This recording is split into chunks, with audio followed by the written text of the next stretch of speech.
Retirement can be a great moment in a person's life, getting to travel, enjoying more time with friends and family, and just having more time to do whatever you want. But financially, retirement does come with some risks, and good friend Garrison the Third from Financial Preservation joins us today to discuss some of those risks to you during your golden years.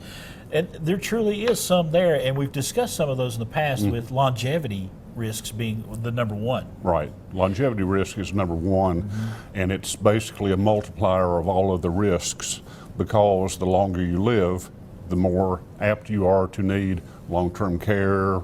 You have a risk from market risk, inflation risk, deflation risk, so on and so on and so on. And the problem is that with 10,000 baby boomers retiring every day, and there will be, the biggest birth year was 1957. So that converts to 2022. So we've got 10,000 a day that are going to be exposed to it. Of Americans over 45 years old, only 30% of them have long-term care or assisted care coverage, and you're familiar with it. Yes. In your personal situation, but that's a scary topic. It is.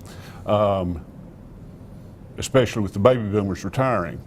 But Tom Hegna, who is a recognized industry expert, quantifies retirement into three sections: the go-go years, the slow-go years, and the no-go years. And the go-go years in retirement are the first years in retirement, when retirees are golfing, playing tennis, going on cruises, hitting the martini bars, whatever, that type of thing. So they have to basically account for more income during those years, basically 60 to 80. Right. Then from that, they go into the slow-go years.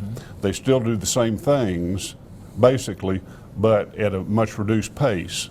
It might be a situation where they don't like to go downtown or out to eat after 4:30, because Dad can't really see in the dark to drive home.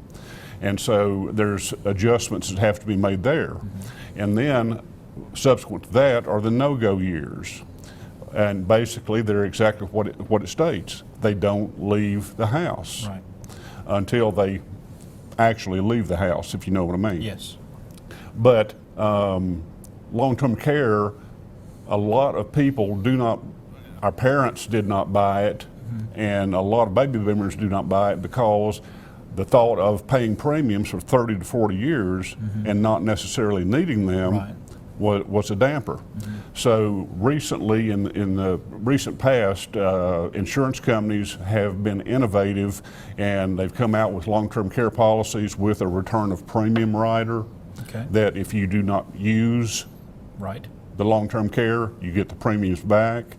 Also, life insurance policies and lifetime income annuities that we've discussed have provisions where if they need assisted or long-term care, there's a double or tripling effect to their payout benefits to help take care of long-term care. But in Tennessee, long-term care averages $6,000 a month. Assisted living at home is about half that. So it is a significant situation. And a lot of people in the industry, in my industry, say that these are very complex, policies and situations. And I counter that, and Einstein once said, if you can't explain something simply, you don't know it well enough. And so, have no fear. We have DVDs, books, material, all types of material, and we can help you ensure that you're not running out of money.